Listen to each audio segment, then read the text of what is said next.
죄가 들어와 깨어진 세상에서 신음하고 아파하는 우리들에게 주시는 기쁨의 좋은 소식이지요. 그리고 이 복음의 기쁜 소식을 예수께서 또 하나님께서 우리에게 가지고 오셨습니다. 근데 이 복음의 기쁜 소식을 정말 필요한 당사자인 인간들은 기뻐하고 감사하고 받아들일까요? 마가복음에 나오는 그라사 강인의 이야기는 복음이 필요한 인생에 찾아오신 예수에 대한 우리의 왜곡된 반응을 보여주는 모습입니다. 본문의 주인공은 깊은 상처와 아픔으로 말미암아 마음과 영혼이 병들어 있었습니다. 성경은 그 사람의 상태를 귀신 들렸다라고 이야기합니다. 예측 불가능한 행동과 그 속에 존재하는 폭력성 때문에 사람들이 기거하는 그러한 거주지에 있을 수가 없었습니다. 그는 무덤가로 쫓겨나서 또 그곳에서 살 뿐만 아니라 그가 또 무덤을 뛰쳐나와서 사람들을 괴롭힐까 봐 손목에는 쇠고랑을 채우고 온몸을 쇠사슬로 묶어 놓았습니다. 그런데 알 수 없는 그 속에 있는 큰 괴력들이 그 두꺼운 쇠사슬조차도 끊어버리고 그리고 산과 들로 미친 듯이 뛰어다니고 소리를 지릅니다. 그리고 자기 속에 있는 알 수 없는 그 고통과 번민을 이기지 못해서 돌로서 자기 몸을 상하게 해하고 있는 모습, 그것이 성경이 보여주는 그라사 광인의 모습입니다. 우리 중에 겉으로 이런 행동을 하는 사람은 아무도 없을 것입니다. 그러나 죄로 깨어진 우리의 내면에서, 우리의 영혼에서 낯설지 않게 경험하고 있는 모습 아닙니까?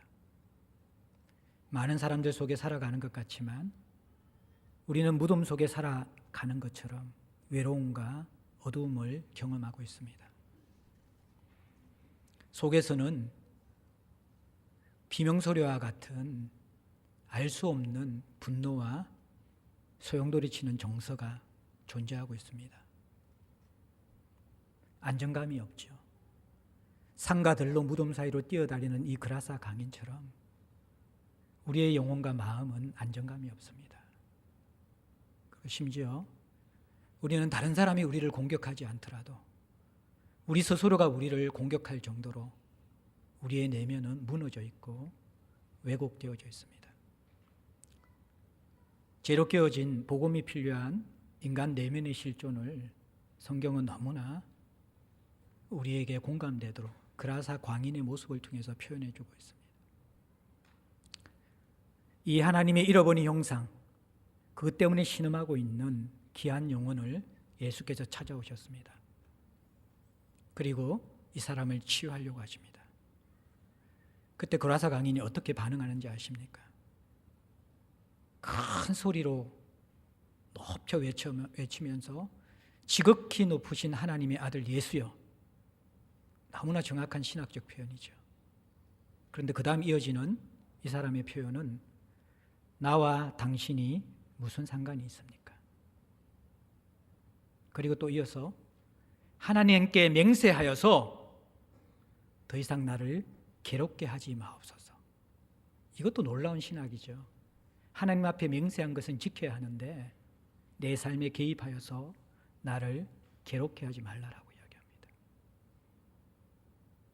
자신의 삶의 상태가 더 이상 나빠질 수 없는 그 내면과 영혼, 아니 그 존재의 깊은 어두움과 절망과 깨어짐이 가득한데 그 인생에 찾아오셔서 치유하시려고, 잃어버린 모습을 찾아주려고, 진짜 삶을 회복시켜 주려고 복음을 들고 오신 그 예수 그리스도, 치유하고 회복시키고자 하는 그 예수 그리스도를 향하여서 이 사람이 하는 말은 교리적으로는 정확하죠.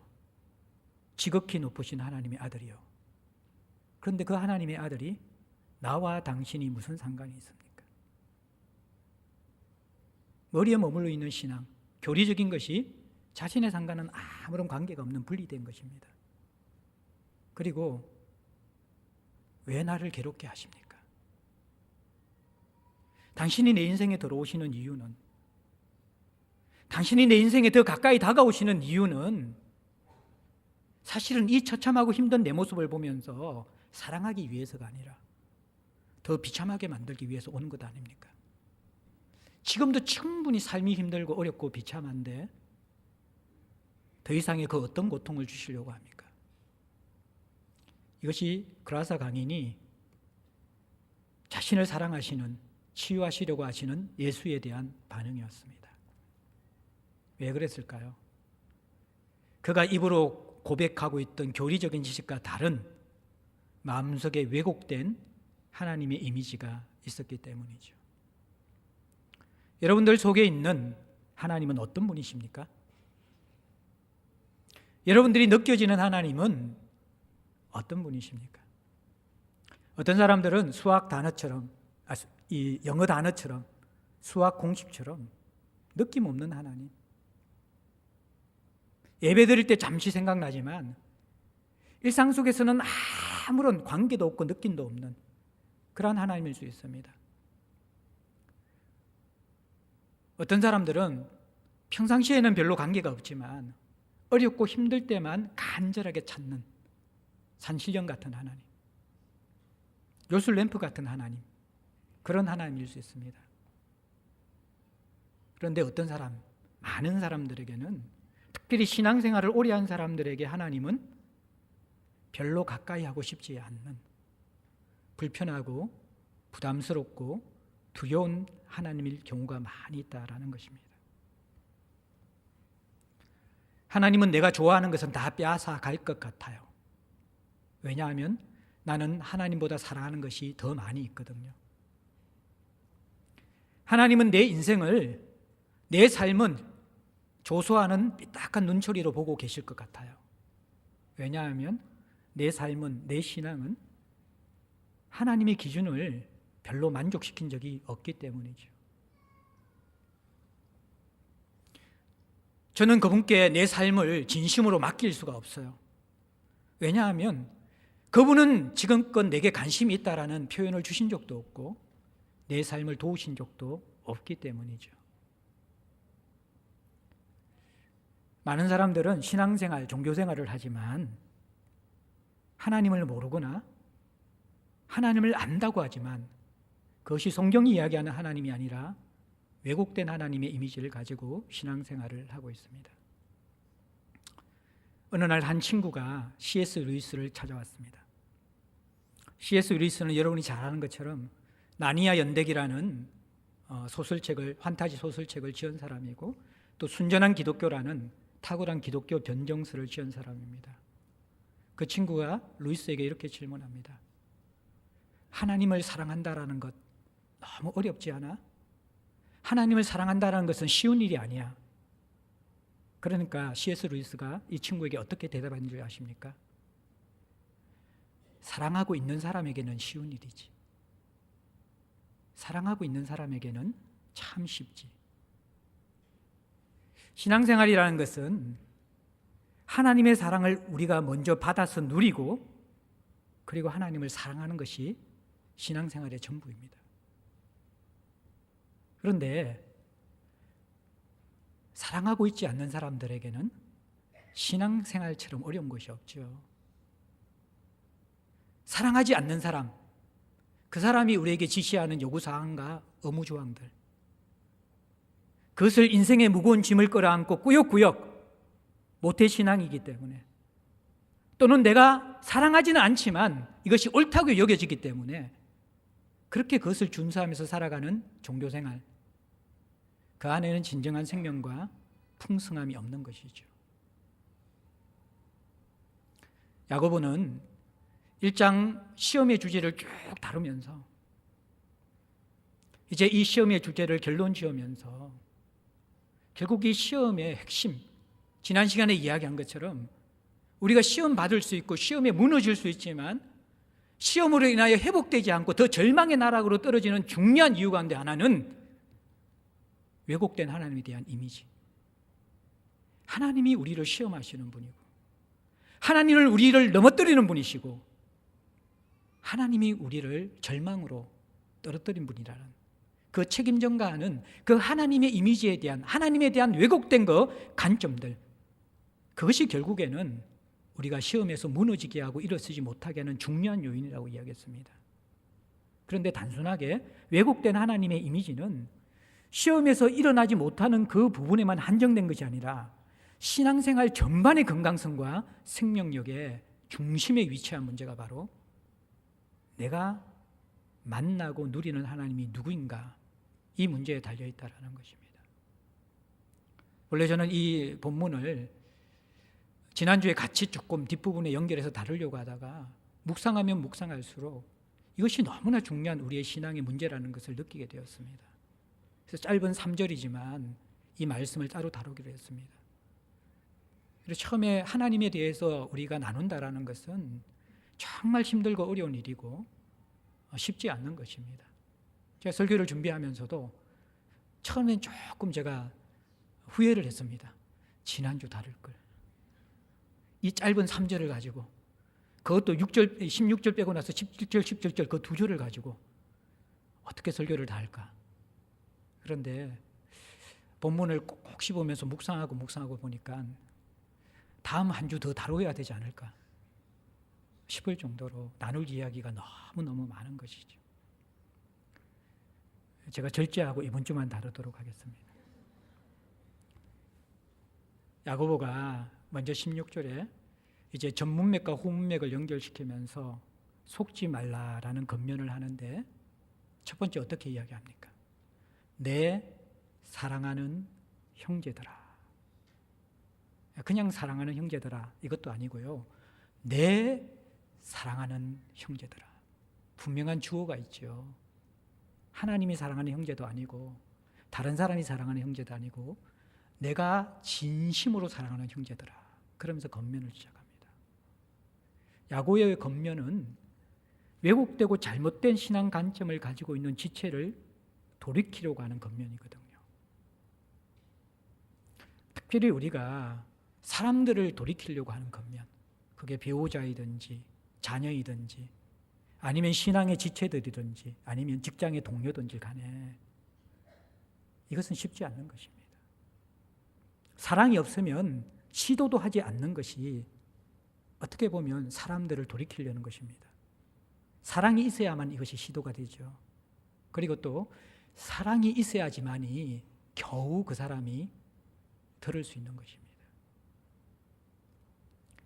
사람들은 바른 말로만 절대로 깨닫지 못합니다. 그리고 돌이키지 않습니다. 사랑이, 그 진정성이 마음속에 그 대상을 향한 안타까움과 간절함이 녹아져 있는 그 사랑이 스며져 있는 진심 어린 나눔과 조언이 어쩌면 조금 그 사람에게 영향을 줄 수 있는 것입니다. 야고보는 이 지체들의 신앙을, 왜곡된 신앙을 돌이키는 데 있어서 바로 날카로운 날선 바른 말을 가지고 접근하려고 하지 않습니다. 내 사랑하는 형제들아, 하나님의 사랑 안에 내가 머물고 있는가? 정말 그 지체를 사랑하는 마음으로 내가 권면하고 있는가? 그걸 돌아보면서 사랑으로 권면하기 원합니다. 그러면서 속지 말라 이야기하고 있는 것이죠. 뭘 속지 말라라는 것입니까? 전문목에는 크게 두 가지입니다. 첫 번째는 욕심을 성취하며 살아가는 것이 성공과 행복이 아니다. 속지 말라. 그 욕심의 미혹에 이끌려 넘어가지 말라. 욕심을 계속 채우면서 살아가는 삶은 미끼 속에 감추어진 낚시바늘과 같은 인생이라는 것이죠. 미끼를 먹을 때는 달콤하고 맛있는 것 같은데 이내 바늘에 탁 걸려들게 되어지면 이제는 욕심을 내가 지배하는 것이 아니라 욕심이 나를 지배하는 삶으로 떨어진다라는 것입니다. 속지 말라라는 것입니다. 잠시의 기쁨을 욕심이 주지만 이내 그것은 쇠퇴하고 마는 기쁨이라는 것입니다. 욕심을 부려서 얻지 못하는 경우도 많이 있고, 욕심을 내어서 얻더라도 그것이 일시적이고 부분적인 기쁨이고, 결국 그 욕심을 따라가다가 보면 욕심이 주인이 되어서 그것이 낚시바늘이 되어서 내 인생을 사망으로 끌고 간다. 제대로 너희들이 분별하면서 속지 말라라는 것입니다. 세상의 모든 메시지는 욕심을 채워야 행복하다라는 것입니다. 너가 원하는 저 물건을 가져야 행복하고, 너가 원하는 저 사람을 소유해야 행복하고, 너가 원하는 저 대학에 들어가야지 행복하고, 너가 원하는 저 성공을 성취해야 행복하다라고 이야기합니다. 그러나 그것은 잠시의 행복과 오히려 그 이후에 더 깊은 고난과 고통과 아픔이 따를 경우가 많습니다. 욕심 따라 살아간 인생은 자신만 사망에 이르지 않습니다. 가장 사랑하는 사람, 가까운 사람을 사망에 떨어뜨립니다. 배우자에게, 자녀들에게, 가족들에게.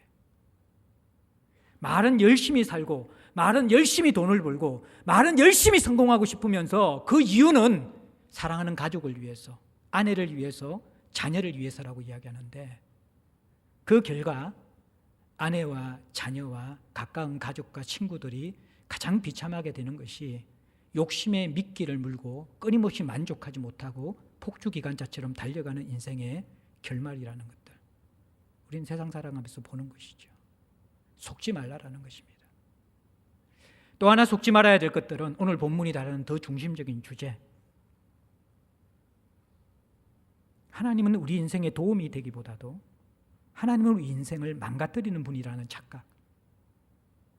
시험에 무너지고 나서 책임 전가를 하나님께 떠맡기면서 하나님이 누구신지, 하나님과 어떤 관계를 맺는 것이 바른 신앙인지 알지 못하면서 속고 있는 이 부분에 대해서 야고보가 권면하는 것이죠. 사람들은 성경의 하나님을 따르는 것이 아니라 자기가 만든 하나님이라는 우상을 따르는 경우가 많이 있습니다. 하나님에 대한 이미지는요, 다른 사람에게 들어서 형성되어지기도 하고, 내가 신앙생활 하면서 경험하면서 형성되어지기도 합니다. 그런데 가장 많은 영향을 주는 것은 사실은 육신의 부모님, 특별히 아버지의 영향이 하나님 아버지의 이미지에 많은 영향을 주는 것이죠. 하나님은 사랑이시죠. 근데 이 세상에 존재하는 사랑의 모습 중에서 맹목적으로 자기를 희생하면서 조건 없이 대가 없이 주는 그 사랑은 존재하지 않습니다. 그런데 가장 가까운 이타적 사랑을 할 수 있도록 우리 마음에 동기를 주신 대상이 있는데 그것이 바로 육신의 부모들입니다. 육신의 부모 이상 우리 이 세상을 살아가면서 우리를 사랑하는, 자녀들을 사랑하는 사람들은 없습니다. 근데 자녀 한 사람 낳아가지고 대학까지 보내는데 얼마나 돈이 들까요? 여러분들 아무 관계없는 다른 사람에 대해서 그렇게 여러분들이 희생하면서 필요를 채워줄 사람들이 있습니까? 부모들은 그렇게 쏟아붓고도 더 못 도와줘서 안타까운 것이죠. 요즘의 부모님들은 자녀가 30이 돼도 40이 되어도 여전히 독립하지 못하고 자립하지 못하는 자녀가 많거든요. 본인은 노후의 대책도 없고 아무런 살 준비가 되어 있지 않는데도 본인 걱정보다 자녀 걱정 더 많이 하는 것, 그것이 하나님이 우리에게 선물로 주신 부모님의 모습입니다. 어떻게 보면 가장 이타적인 사랑, 조건 없는 사랑, 맹목적인 사랑을 하실 수 있는 분이죠. 그래서 하나님은 이 육신의 부모, 특별히 아버지를 통해서 보이지 않는 하나님의 사랑을 유추해서 이 세상에서 간접적으로 경험해서 하나님의 은혜로 연결되어지는 예비적인 통로로 사용하시는 것이죠. 그러니까 육신의 부모는 하나님의 사랑을 세상에서 경험할 수 없는데 가장 닮아있는 가까운 사랑을 가진 부모를 통해서 예비적인 은혜의 통로로 하나님을 맛보아 알도록 주신 이 땅의 선물이라는 것이죠. 그런데 문제는 무엇입니까? 죄로 말미암아 부모도 왜곡되어 있다는 것입니다. 분명히 희생하고 아끼고 자녀를 위해서 자신의 삶을 주는 것은 맞습니다. 그러나 그 방법과 동기 속에 자기 중심성이 있고 죄성이 있는 것이죠. 그래서 그 부모의 사랑도 완전하지 않습니다. 어떤 경우에는 그 부모의 사랑이 자녀의 인생을 망치는 경우가 있습니다. 비인격적으로 만드는 경우가 있습니다. 특별히 아버지의 사랑이, 아버지의 이미지가 우리의 신앙에 많은 영향을 주는 것이죠. 제가 20년 넘게 청년 사역을 하면서 물론 이것이 100% 다 해당되는 것은 아닙니다. 하나님에 대한 이미지는 이것보다도 여러 요소들이 더 있고, 또 그리고 이러한 요소들을 사단도 사용하고 하나님도 사용하거든요. 사단은 하나님에 대해서 계속해서 오해하고 왜곡시키도록 만들고, 하나님은 끊임없이 이 왜곡된 생각을 교정하면서 진짜 하나님이 어떤 분인지 예수를 통해서, 성경을 통해서 우리에게 가르쳐 주시기를 원하십니다. 근데 대부분 많은 사람들이 예수와 성경을 통해서 하나님을 알아가는 그러한 이 영적인 진보가 없기 때문에 대부분은 사단이 놀잇감이 되면서 속임수 속에서 자기가 만든 하나님, 사단이 우리 속에 형성시켜진 왜곡된 하나님을 가지고 살아간다는 것이죠. 특별히 그 가운데 이 육신의 부모, 아버지의 이미지가 하나님 아버지의 이미지와 함께 오버랩되면서 하늘 아버지도 그럴 것이다, 그렇게 우리는 인식하게 되어집니다. 따뜻한 보살핌이 없고 엄격한 기준만 제시하는 아버지 밑에서 자란 자녀들은요, 하나님이 그런 하나님입니다. 따뜻하게 보살피시지는 않고 늘 무엇인가 엄격한 기준만 제시하면서 요거 지키는가 보자 그러면서 감시하시는 하나님. 또 열심히 사시기는 하는데 집안의 경제적인 책임을 지지 못하는 부모님, 특별히 아버님이 있으면요, 하나님을 신뢰하는 것이 불안합니다. 특별히 경제적인 부분에서 하나님을 인정하는 것이 불안합니다. 왜냐 그러면 육신의 아버지가 그렇게 열심히 사는데도 우리 집은 항상 가난했고 결핍이 많았다는 것입니다. 그래서 아버지 믿고 자기 인생 맡겼다가는 안 되는 것이죠. 마찬가지로 하늘 아버지도 그 부분에서는 맡길 수가 없는 것입니다. 어떤 아버지는 무책임한 아버지가 있습니다. 자신의 취미생활과 자신의 즐거움, 거기에만 빠져가지고 아내의 필요도 돌보지 않고 자녀의 필요도 돌보지 않는 무책임한 그런 아버지가 있습니다. 그러면 자녀들은 하나님이 무책임한 분입니다.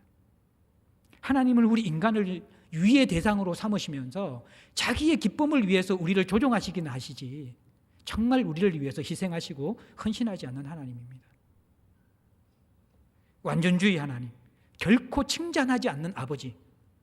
시험 성적 95점 맞았는데 야, 너 정신 차려서 하나만 더 맞추면 100점인데 왜 실수했어? 내가 보니까 틀릴 게 아닌데 네 실력이면 충분히 맞출 수 있는 건데 정신을 어디다 두고 시험을 쳐가지고 이걸 틀렸냐? 지난번에 90점 맞았거든. 95점 맞았으면 더 잘한 거잖아요. 그런데 완전주의 아버지는 그것을 인정하지 않습니다. 너 능력은 100점 맞아야 되는데 왜 하나 틀렸어? 하나님이 그 이미지입니다.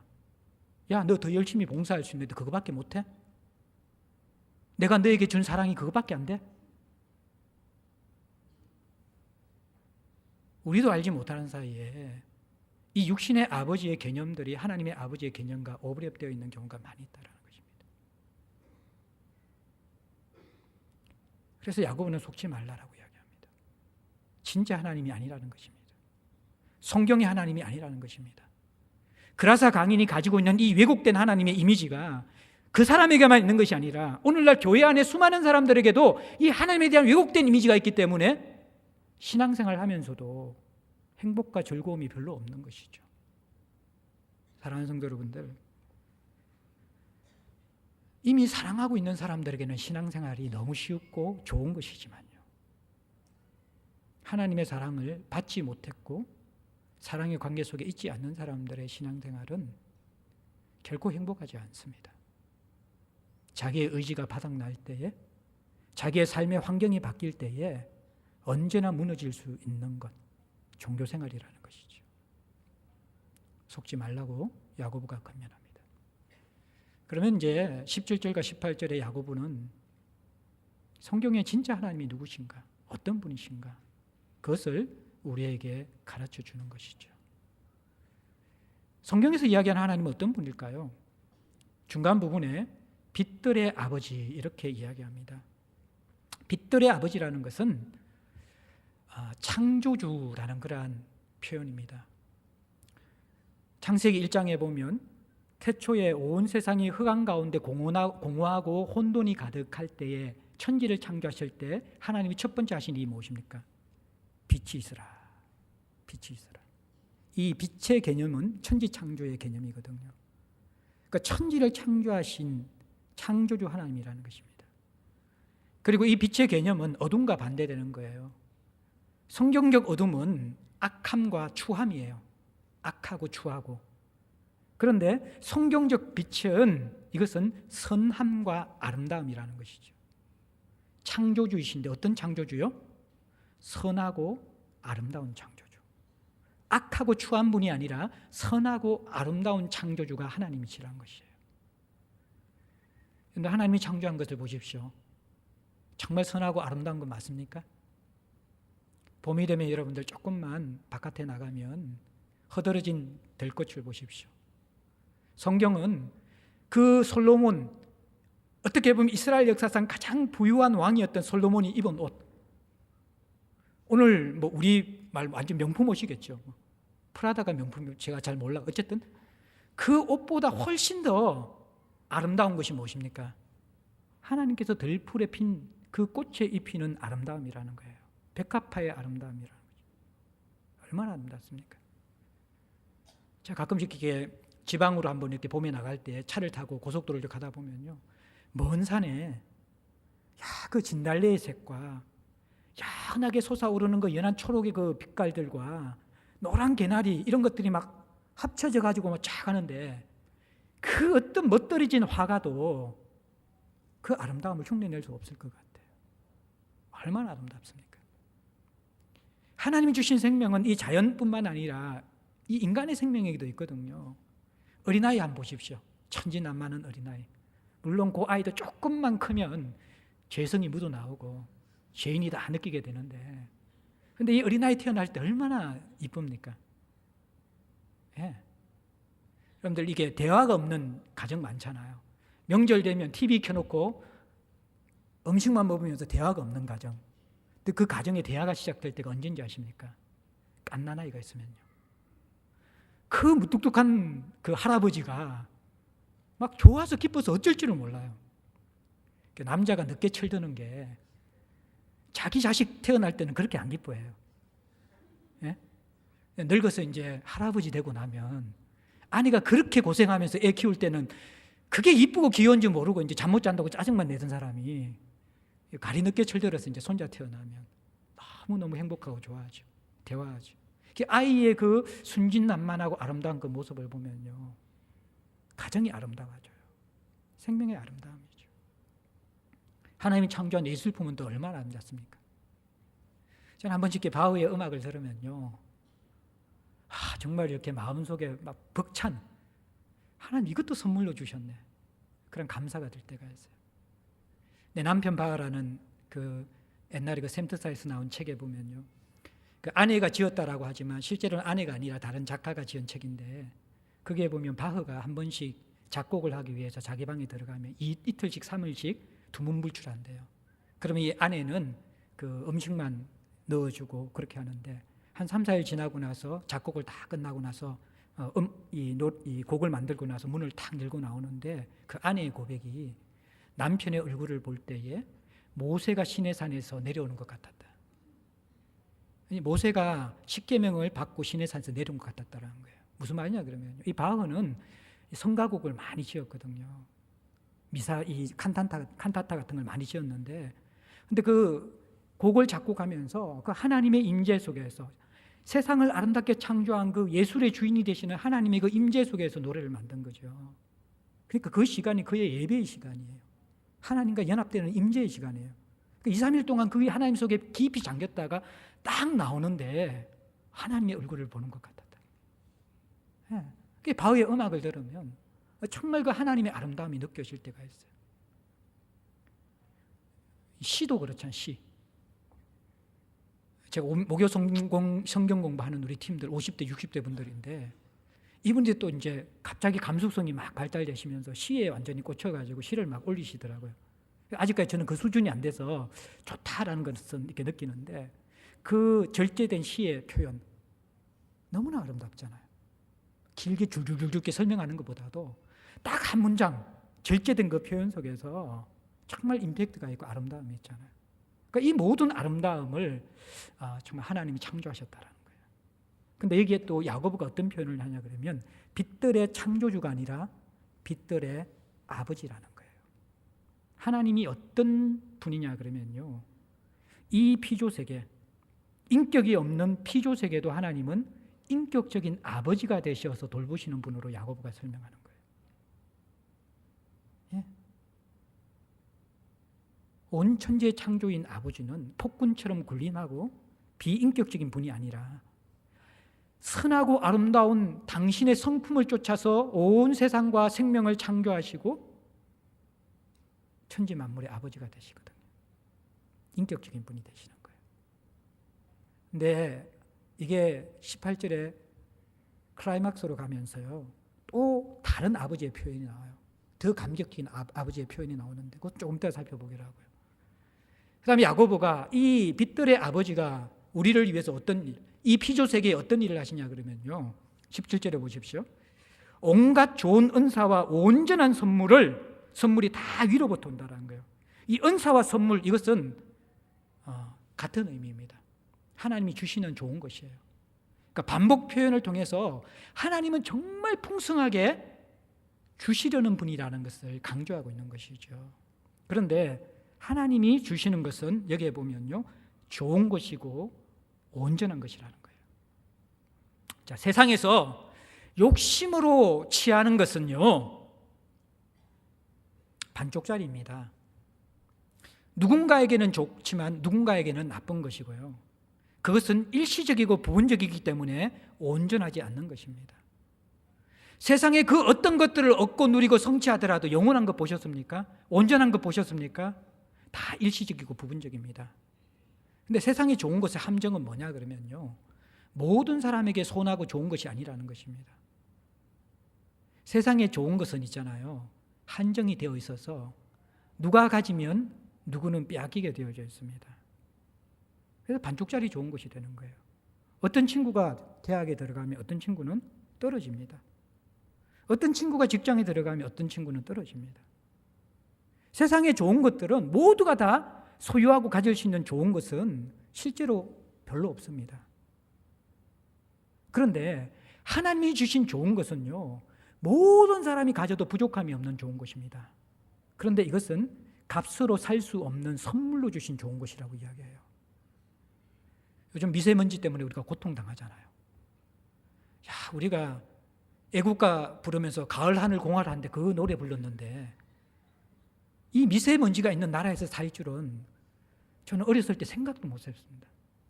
어렸을 때 생각 못한 거, 물을 돈 주고 사 먹는다는 거, 전 죽었다 깨어나도 그 생각 못 했고요. 요즘은 공기도 돈 주고 숨 쉬고 사거든요. 그리고 미세먼지 때문에 마스크를 쓰고 나가요. 그거는 제가 어릴 때 공상강 영화에 보는 희뿌연 모습들 있잖아요. 거기에 본 것이지 우리 사는 세상이 그렇게 될 줄 몰랐는데, 제가 지난주에 천안 내려가다 보니까요, 신방 간다고 내려가다 보니까요, 이게 공상강 영화에 나오는 말새의 모습처럼 이렇게 완전 미세먼지가 가득한 거예요. 여러분들, 푸른 하늘, 맑은 공기, 그 감사함 느끼죠 요즘에? 7일째, 8일째 다 잠시, 제가 요즘 이렇게 미세먼지 그 아이콘 나오잖아요. 파란색이 제일 좋은 거고, 그 다음에 초록색이고, 그 다음에 주황색이고, 그 다음에 빨간색이고, 마지막이 검은색이더라고요. 와, 거의 검다가 빨간색. 주황색이 되면 괜찮네 했다가 어느 날 초록색이 되는데 막 감격이 나는 거예요. 와, 초록색이다. 자전거 타야지. 시간이 없어서 못 탔어요. 이제 3월 들어서 파란색 되는 날을 한 번도 못 봤어요, 제가. 맑은 공기, 하나님 주시는 선물입니다. 비도 그렇고 햇볕도 그렇고 좋은 사람들도 그렇고. 이것은 누가 가진다고 해서 누가 빼앗기는 것이 아니라는 것이죠. 근데 이 모든 것을 하나님은 우리에게 선물로 주신다라는 거예요. 근데 우리가 왜 이러한 온갖 좋은 것들을 여러분들 누리지 못하는지 아십니까? 진짜 우리가 하늘 아버지를 내 아버지로 섬기면요, 이것을 누리는 강도가 다릅니다. 저희 딸이 미술대학 다니면서 도자기하고 유리 같은 거 만들거든요. 저희 방에 딸의 작품들이 많이 전시되어져 있어요. 딸은 부끄럽다고 이제 그 전시하지 말라고도 그러고, 또 때로는 막 가져간다 그러니까 이게 마음에 안 들어서 깨트리려고 그러는 거예요. 좀 깨트리는 건 거의 고수나 최고의 절정에 오른 사람들이 이제 깨트리는 것인데, 지금 말은 못하고 그냥 주섬주섬 다 이렇게 학교 가서 실어서 가지고 와서 제 방에 두었어요. 물론 정말 탁월한 공예 작가의 걸작품과 비교할 때는 퀄리티는 떨어질 수 있겠죠. 근데 제 눈에는 특별하죠. 그리고 가장 아름답습니다. 왜일까요? 사랑하는 내 딸이 만든 것이기 때문에.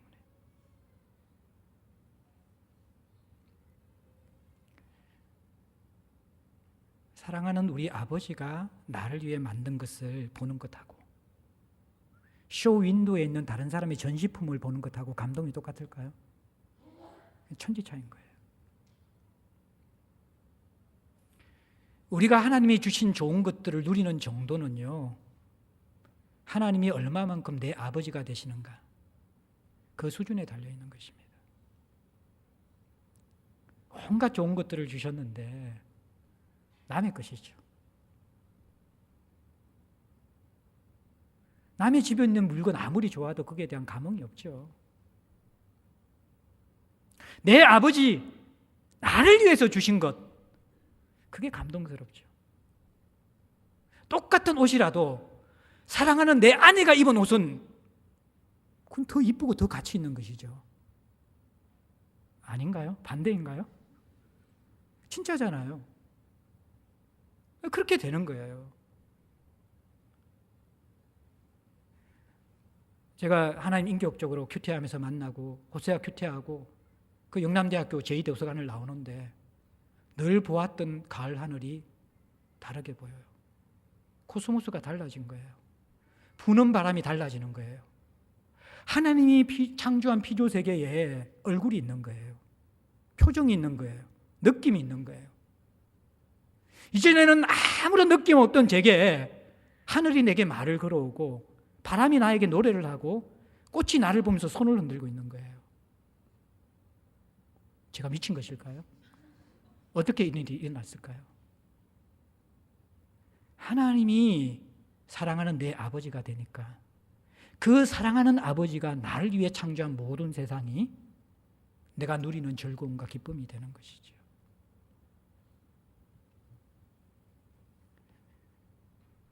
결국 우리의 신앙의 풍성함과 누림은 그 하나님이 내게 어떤 분인가에 달려있는 것이죠. 야고보는 이것을 누리고 있었어요. 그래서 온갖 좋은 것들과 온전한 선물이 다 빛들의 아버지께로부터 위에서부터 내려오는 선물로 주시는 것이다 이야기하고 있는 것이죠. 그리고 17절에 변함이 없는 하나님, 회전하는 그림자가 없는 하나님, 이것은 아무리 아름다운 피조세계도 하무 11홍이라고 꽃도 10일 되면 시들어 없어지고 모든 피조세계의 아름다운 것은 세잔하고 없어집니다. 변화가 있습니다. 회전하는 그림자가 있습니다. 그런데 하나님은 영원하시다라는 거예요. 세상 욕심이 채워지는 이 만족과 하나님이 은혜로 부어주시는 선물의 만족의 차이가 뭔지 아십니까? 그것은 안정감의 차이입니다. 세상 것은 받고 누려도 그것을 즐길 줄 모르고 또 불안해하고 부족해하는 것이 세상의 채워짐입니다. 하나님이 우리를 채워주시면요, 그걸로 끝이에요. 더 이상 필요한 게 없습니다. 안전합니다. 안전해요. 내 환경이 벼랑 끝에 있어도, 사방의 적들이 나를 우겨사고 있어도, 내 인생의 생명이 끝나가는 그 순간에도 하나님이 나를 지키고 있을 때에는 그 변함없는 하나님 때문에 안전하다는 거예요. 제가 아까 27장 찬상 드리면서 나 이제 생명 있으면 주님의 은혜요, 그 찬양 드리는데 진짜 맞는 것. 진짜 그렇다. 내가 지금 생명이 있는 것이 주님의 은혜고 내가 죽으면 그 영광을 친히 배울 수 있는 것이잖아요. 이것보다 안정된 삶이 어디 있습니까? 이 세상에서 진짜 생명 누리고 죽을 때 진짜 영광 우리가 맛보게 되는데 변함없는 하나. 더 좋은 것. 가나안 이 혼인잔치 포도주처럼 갈수록 극상에 더 좋은 포도주를 주시는 하나님. 세상 것은 참 이상한 게요.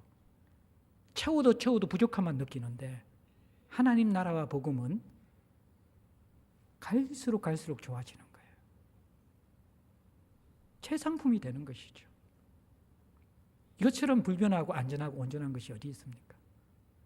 야고보는 그렇게 하나님이 우리에게 주신다고 이야기해요. 그리고 18절에 야고보는 그리고 진짜 가장 좋은 것은 이미 주셨다라고 우리에게 깨우쳐 주는 것입니다. 마지막 우리 18절에서 한 번만 같이 한번 읽어볼까요? 시작. 그가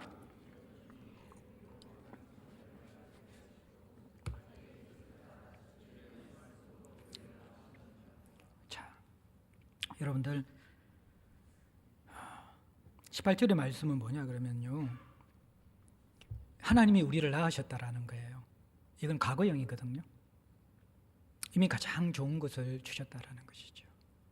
왜 이게 가장 좋은 것이냐 그러면요, 하나님이 낳으셔서 주신 것이 첫 열매, 생명을 주신 거예요. 이 첫 열매라는 표현은요, 여러분들 구약에서 두 가지 의미가 있고 신약에 한 가지 의미가 있어요. 구약의 두 가지 의미는 이게 제사제도에 연관된 의미인데, 하나님은 가축이나 식물이나 사람이나 첫 번째 태어난 모든 소생은 거룩한 것이라고 구별했어요. 그러니까 여기는 거룩성이라는 의미가 있어요. 두 번째는 그 구별된 것은 최상의 좋은 것이어야 되고 그것은 하나님의 소유라고 이야기했어요. 이게 구약에서 이야기하는 첫 열매의 개념이거든요.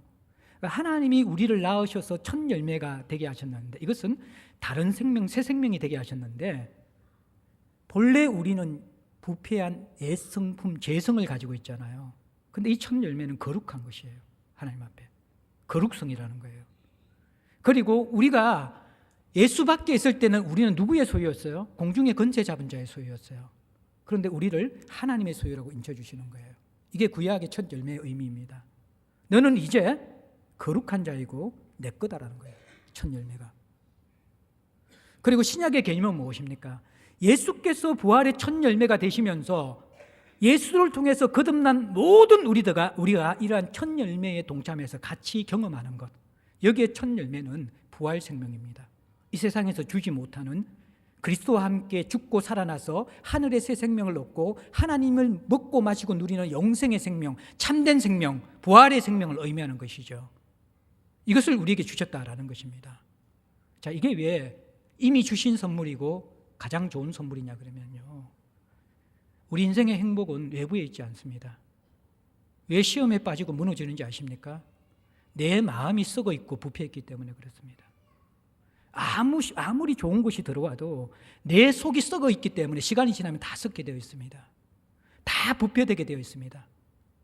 아무리 좋은 사람을 만나도 내가 썩어 있고 부패되어 있으면 그 사람의 좋은 점을 느끼지 못합니다. 아무리 좋은 것을 하나님이 선물로 주셔도 만족하지 못하는 이유는 내가 죄성 때문에 썩어 있고 부패 있고 문드러져 있기 때문이라는 것입니다. 죽어 있고 부패하고 썩어 있는 그 옛 생명과 옛 성품을 가진 채로는 이 세상에 참된 만족은 없습니다. 늘 욕심에 이끌려 살아갑니다. 시험에 빠질 수밖에 없습니다. 진짜 풍성한 신앙생활은 오지 않는다라는 것입니다. 하나님이 창조한 새 생명이 들어올 때만, 내 속에 중심이 갈아치워지고 내 속의 중심에 진짜 갈망하는 그 욕망이 바뀌어질 때만이 우리는 새로운 인생이 출발됩니다. 새로운 만족이 우리에게 일어나는 것이죠. 새로운 열매가 우리 인생 속에서 맺혀지게 되는 것이죠. 그래서 이것이 가장 좋은 것이라는 것이죠. 하나님 주신 자연과 하나님 주신 이 모든 생명들과 하나님 주신 이 좋은 사람들 다 주셨는데 못 누리는 이유가 무엇입니까?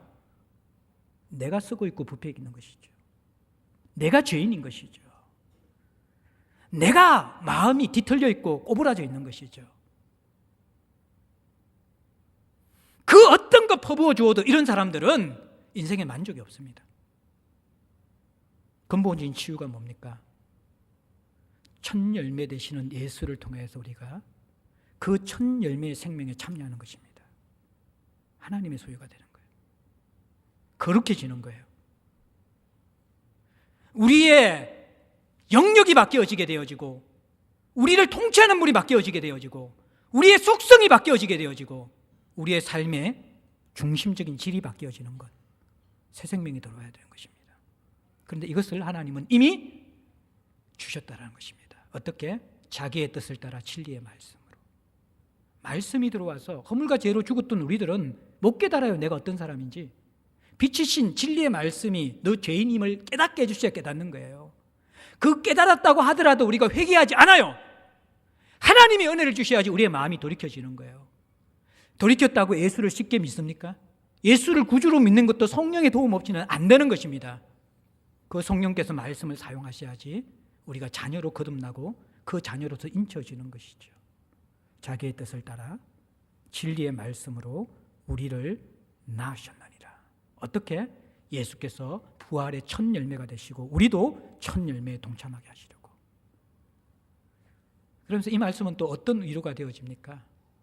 이 세상에서 우리가 육신의 부모는 우리가 선택해서 자녀가 된 것이 아니죠. 그 상처가 있고 아픔도 있고 그것 때문에 하나님에 대한 왜곡된 이미지가 만들어질 수도 있습니다. 그러나 여러분들은 온전한 아버지를 이제 만난 것입니다. 왜? 그분이 나를 낳으셨다라고 표현하는 거예요. 내가 너의 진짜 이제 아버지라고 표현하는 거예요. 어떻게 낳으셨어요? 우리 어머니가 생명을 걸고 출산하는 것처럼 하나님은 생명을 거는 정도가 아니라 자기 아들을 죽이고 우리를 출산시킨 거예요. 그 사랑의 아버지가 이제 너 인생을 첫 열매가 되게 하겠다. 내 소유로 만들겠다. 너를 거룩한 그 영을 부어주어서 힘으로도 안 되고 능으로도 안 되는 것을 너 마음을 속사람을 부드럽게 하고 새 영을 부어주어서 너의 속사람의 중심을 변화시켜서 너를 하나님의 형상으로 빚어갈 것이다. 근데 이 일이 죽어서 천국 가서 이루어지는 일이 아니라 모든 성도에게는 이미 이루어졌다라는 것입니다.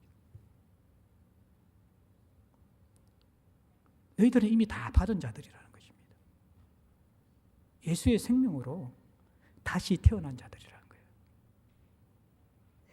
이전의 불만족과 이전의 결핍과 이전의 모든 것을 다른 사람에게 책임 전가하는 삶과 채워도 만족하지 못하는 무정계 같은 그런 욕심만 끌어안고 살아갔던 그러한 삶이 이제는 너희들의 삶이 아니라고 이야기하는 것이죠.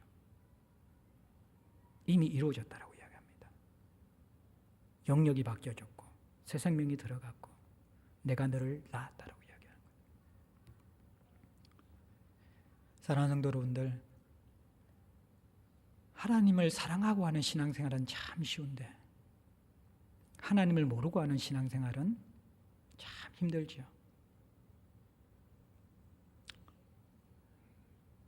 죽어서 천국 가는 것보다 더 중요한 것은 지금 여기에서 천국을 누리는 것입니다.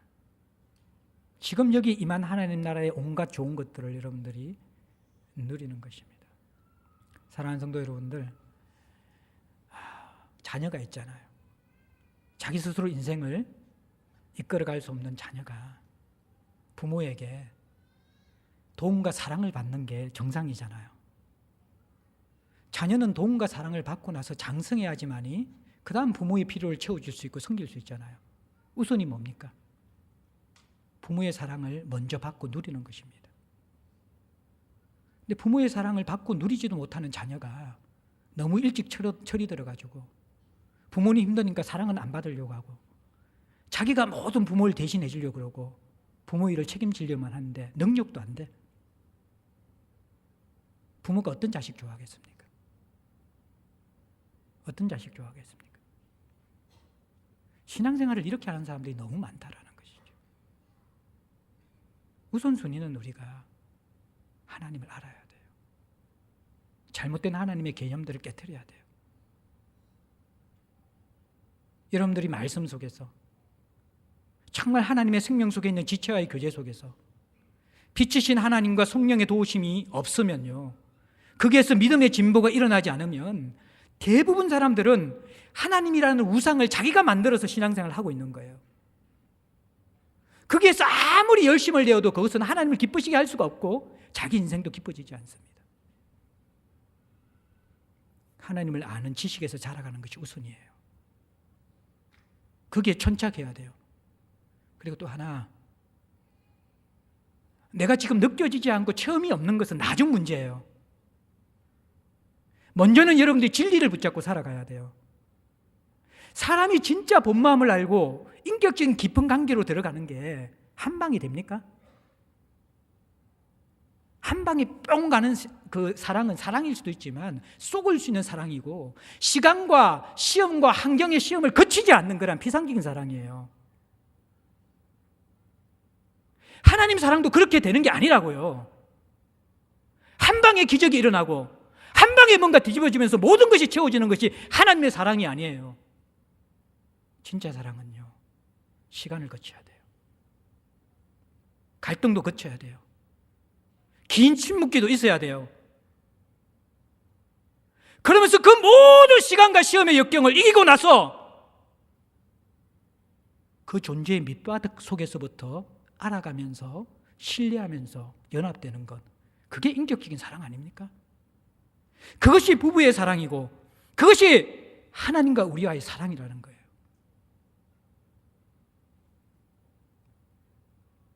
혹시나 여러분들이 하나님의 사랑에 대해서 이야기하면 부담스러운 사람들이 있을 수 있어요. 나는 모태신앙이고 신앙생활을 이렇게 오래 했는데 이거는 나에게는 해당되지 않아.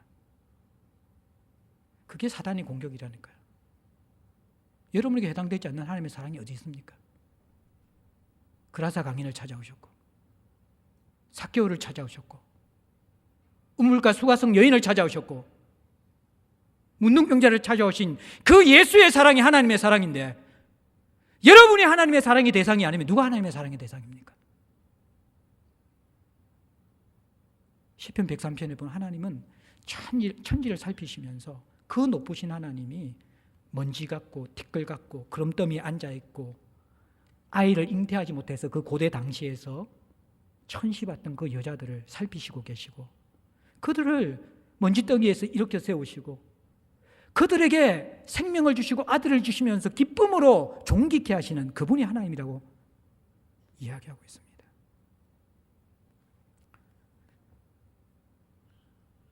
하나님은 다른 사람의 하나님이 아니라 바로 저와 여러분의 하나님입니다. 말씀을 통해서 여러분들이 그동안의 경험과 사단이 참소하는 하나님이 아니라 성경이 말씀하시고 이미 나에게 생명을 주셨고 더 좋은 것을 주시고자 하시는 그 하나님을 믿음으로 받아들였으면 좋겠어요. 그리고 조금 지겹고 더딘 시간일 수 있지만 인격적으로 하나님을 알아가십시오. 그리고 어느 순간에 그분과의 사랑의 미래가 삭트기 시작할 거예요. 저는 사역자였지만요, 사역 초기에 하나님의 설교가 가장 힘들고 부담스러웠어요. 왜냐하면 내가 아는 하나님은 너무 작은 하나님이었거든. 나눌 게 없는 거예요. 이번에도 덜컥 겁이 났어요. 이 2절을 가지고 50분을 어떻게 설교하지? 근데 말씀을 묵상하면서 이거는 2번 나누어서 설교할 그 내용보다 더 많을 것 같은 거예요. 감사한 것이죠. 내가 조금 더 하나님을 알고 있구나. 야고보가 이야기하는 그 하나님이 나도 정말 티끌만큼이라도 맛보아 아는 존재가 되었구나. 어제 제가 아침 우리 토요 새벽 기도회부터 시작해가지고 쉼 없이 달려와가지고 설교 마치고 나니까 꽤 늦은 시간이었어요. 그런데 집에 가기가 싫더라고요. 제가 설교자가 이렇게 행복한지 몰랐어요. 보통 때는 뼈를 깎는 고통과 내가 참 목사는 하고 싶은데 설교는 하기 싫다라는 그 생각이 막. 근데 어제는 그냥 설교할 마음도 없어요. 그러니까 그 생각을 잊어버렸어요. 여러분들이 설교해야 된다는 생각을. 말씀을 준비하다 보니까 물밀 듯한 하나님의 사랑이 그냥 저를 지배하는 거예요. 집에 돌아가야 되는데 가기가 싫은 거예요. 그래서 목양실에서 박종훈 씨 찬양, 제가 좋아하는 찬양을 틀어놓고 굉장히 긴 시간 동안 그냥 예배자가 되었습니다. 예배자가. 참 세상 최고 좋은 직업이 목사구나. 하나님을 이렇게 먼저 누릴 수 있고 만날 수 있고 말씀으로 내가 그 하나님 앞에서 행복해 할 수 있다는 것. 저도 하루아침에 되지 않았거든요. 30년이 넘는 신앙의 여정 속에서 그 크신 하나님 이제 조금 알게 되는 것 같아요. 근데 조금이라도 맛보면요, 그 조금이요 세상에 가장 좋은 것 이만큼보다 더 좋은 거예요. 주의 궁정에서 문지기로 하루 있는 것이 세상의 제왕으로 평생 군림하는 것보다 더 행복한 것, 그 하나님 사랑할 때 우리가 느끼는 행복입니다. 이 봄에 이 하나님 누리는 행복 여러분의 것이 되시기를 주의 이름으로 축복합니다. 우리는 찬송 드릴까요? 우리 294장 찬송하겠습니다. 294장